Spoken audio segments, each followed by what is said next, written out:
যে আমার জীবনের সবচাইতে বড় খুশির দিন। ইচ্ছা হইছে শ্বশুর আব্বা জানের কিচ্ছা খতম করে দিছি। আলহামদুলিল্লাহ মামু, আজ মন বইরা মাল খাবো আর ফুর্তি করে মনের জ্বালা মিটামু। বুঝছি, কিচ্ছা খতম। এই তোর দিকে খবর কি নেতাজিরা? কালু ভাই, আমাকে কোনো দোষ নাই। চৌধুরী সাহেবরে খুন করার সময় আতকা হাসান আলী আইসা তগো কিচ্ছা খতম করে দিছে। পোলারা এক বুইরা তগো দামরা চেহারা গুলারে আমরা ফাটা করে দিল। আইস তগরে আমি আরে ভাইটা করো কি এইবারের মতো ওকে মাফ করে দেয়া হোক। এরপর যদি ফেল মারে তাইলে একেবারে ফাইনাল কিচ্ছা খতম করে দিও। হ্যাঁ, এই খারাপ রিসোর্সকে মামু এখন কেইব ওই খুনি শালার পর যখন আইসা পড়ছে, এখন তো আমার যে কোনো সময় বিপদে ফেলতে পারে। আরে দূর, হাসান আলী আবার তোমার কি বিপদের মধ্যে ফেলবো তা আমি জানি। সুযোগ পাইলে ও ঠিকই আমার কিচ্ছা খতম করে দিব। সেই সুযোগ না দিলেই হয়। হ্যাঁ, ঠিকই কইছ। এতদিন ধইরা চৌধুরীর সম্পত্তির মালিক হনের লাইগা যে স্বপ্ন আমি দেখাইতাছি, সেই স্বপ্নের মধ্যে যদি কেউ ডিস্টার্ব করে, ওর কিচ্ছা আমি খতম করে দিমু। আজকে তোমার খুব সুন্দর লাগতেছে। বিয়ের পর এ কথা কতবার বলেছো, তা তুমি নিজেও জানো না। যাও তাড়াতাড়ি রেডি হয়ে নাও, ঢালু ফিরলে আমরা মার্কেট যাব। আচ্ছা।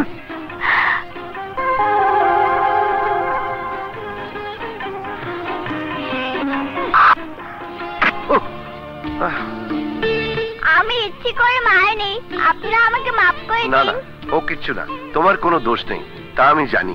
ইস, রক্ত! আপনার কপাল ফেটে রক্ত পড়ছে। দাঁড়ান। মা, মা, জলদি জাতলে বন্ধুটা নিয়ে আসো। মা, কি হলো? তাড়াতাড়ি নিয়ে আসো। তুমি শুধু শুধু ভয় পাচ্ছ, আমার কিচ্ছু হয়নি। তোমার মায়ের নাম কি মিলি? হ্যাঁ। ইস, আর পারি না। কোথায় কাটলো কে জানে। কি রে, কোথায় কেটেছে? আমার না, ওনার।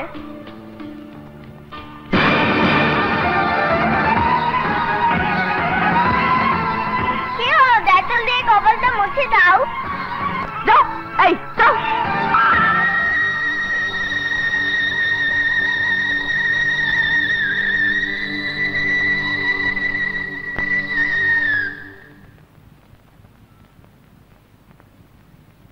শোনো সবাই, আজ লাট সাহেবের মতো কাজ করলে কিন্তু চলবো না। কাদের মিয়া, জি হুজুর। তোমারে যা যা রান্না করতে কইছি করছো তো সব?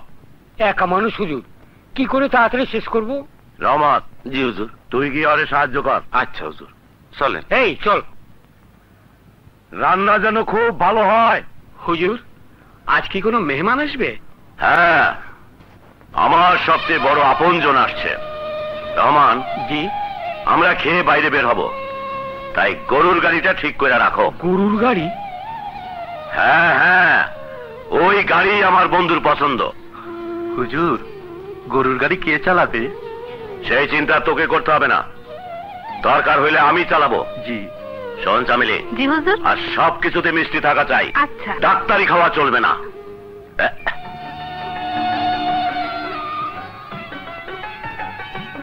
আরে আরে আরে, তুই একই করছিস?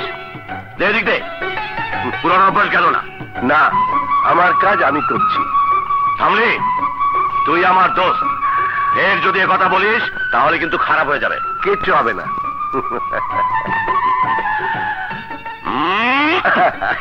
তুই একটু বদলাসনি। চল।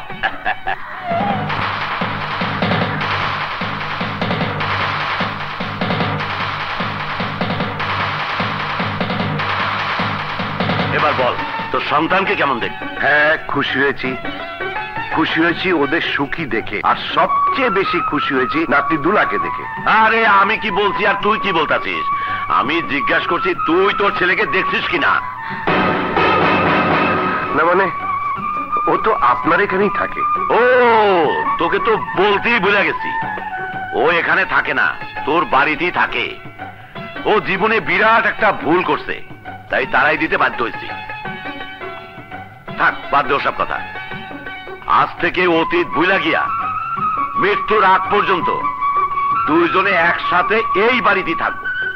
আপত্তি থাকলে ভাবি আর ওই বদমাইশটারও এখানে নিয়ে আসবো। না,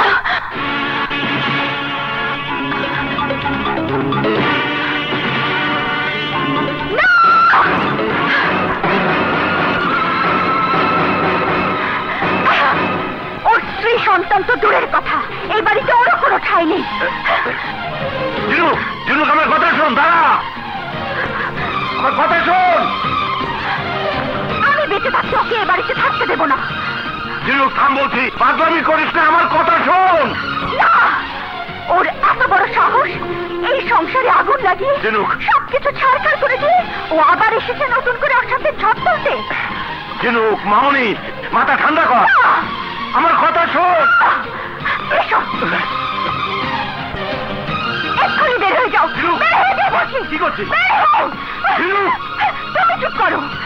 যে আমাদের চিরশত্রু, তাকে বন্ধু হিসেবে তুমি বুকে টেনে নিতে পারো, কিন্তু এই বাড়িতে থাকার কোনো অধিকার ওর নেই।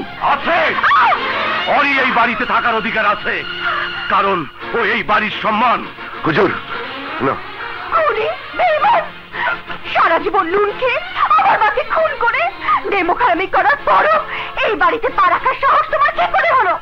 যাও, এই মুহূর্তে এখান থেকে চলে যাও। খুনি, নির্লজ্জ, বেহায়া কোথাকার, যাও।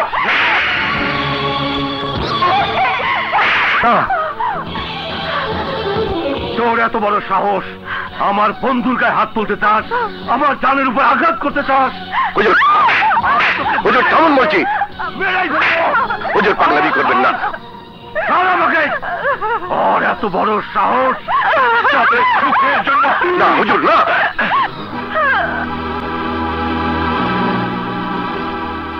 এই, তুমি কেন বাধা দিলে? আমার বাবা আমাকে মেরে ফেলুক, তাতে তোমার কি? তোমার জন্য বাবা আজ আমাকে যে আঘাত করেছে, তোমার ছেলেকে দিয়ে আমি তার প্রতিশোধ অনেক আগেই নিয়েছি। জেলের ঘানি টানতে গিয়ে যাকে উত্তরসূরি করে রেখে গিয়েছিলে, তাকে ভালোবাসার ছলনায় মিথ্যে অপরাধী করে এই বাড়ি থেকে তাড়িয়েছি, যাতে ছেলের অপরাধের কারণে বাবা তোমাকে ঘৃণা করে, আর তোমারও যাতে এই বাড়িতে আসার সাহস না হয়। তাতেও যখন কোনো লাভ হয়নি, তখন আমি বেঁচে থাকতে তুমি এ বাড়ির ধারে কাছে আসতে পারবে না। সাগর তাইলে নির্দোষ? হ্যাঁ, এত কিছু করার পরও আমার সাধন, আমার কষ্ট বৃথা হতে পারে না। যাও, দূর হও এখান থেকে। যাচ্ছি মা, যাচ্ছি, আমি চিরদিনের জন্য চলে যাচ্ছি। ও খোদা, আমি এ কি করলাম? এই হতভাগীর কারণে আমি নিজ হাতের নিষ্পাপ ছেলেটার উপর অবিচার করলাম। হুজুর, হুজুর তুই আমাকে মাফ করে দিস দোস্ত। এত বছর পর তোর চোখের পানি মুছতে গিয়ে তা দ্বিগুণ করে দিলাম। না হুজুর না, সব ভুল আমার। মিলির বাড়িতে যাওয়া, আপনার এখানে আসা আমারই ঠিক হয়নি। আপনি আমাকে ক্ষমা করে দিন, আর ওকেও আপনি ক্ষমা করে দিন। ও অবুঝ, তাই ও যা করেছে ঠিকই করেছে। মামনি, আমি তোমাকে কথা দিচ্ছি, আর কোনোদিন এখানে আসবো না। এ মুখ তুমি আর কোনোদিন দেখবে না। তোমার কাছে আমার শুধু একটি অনুরোধ, আমাকে নিয়ে আর কোনোদিন তুমি তোমার বাবাকে কষ্ট দিও না, কষ্ট দিও না। হাসান, হাসান,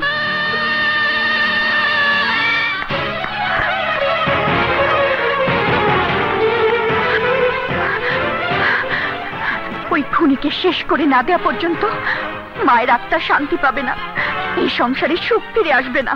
যে বাবা এতটা বছর সন্তানের কাছ থেকে দূরে সরে আছে, যে সন্তানের মুখ থেকে বাবা ডাক শোনার জন্য যন্ত্রণায় কষ্ট পাচ্ছে, সন্তানকে বুকে টেনে নেওয়ার জন্য যার মন কাঁদছে, তাকে বাবা বলতে তো লজ্জা লাগে। হ্যাঁ, লজ্জা লাগে, আর তাই তার মুখ দেখার আগেই আমি এই বাড়ি ছাড়তে বাধ্য হচ্ছি।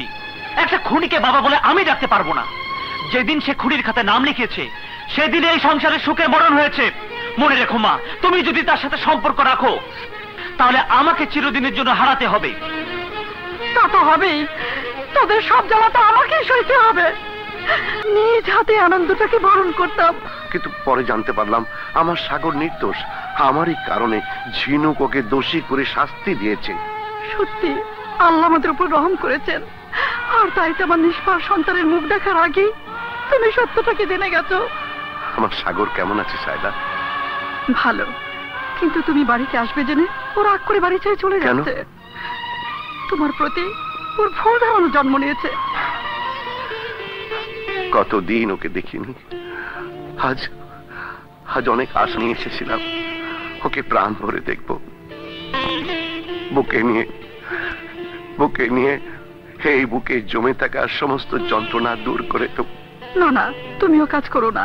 সাগর খুব জেদি হয়েছে, তাই আমার অনুরোধ, ওর ভুল না ভাঙা পর্যন্ত তুমি ওর কাছে যেও না।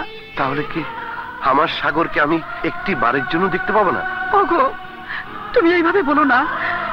তুমি বরং এক কাজ করো, পেছনে জানালার কাছে গিয়ে দাঁড়াও, আমি ওর অজান্তে ওকে দেখার ব্যবস্থা করে দিচ্ছি। এসো। আরে কপাল, নিজের সন্তানকেও লুকিয়ে দেখতে হবে।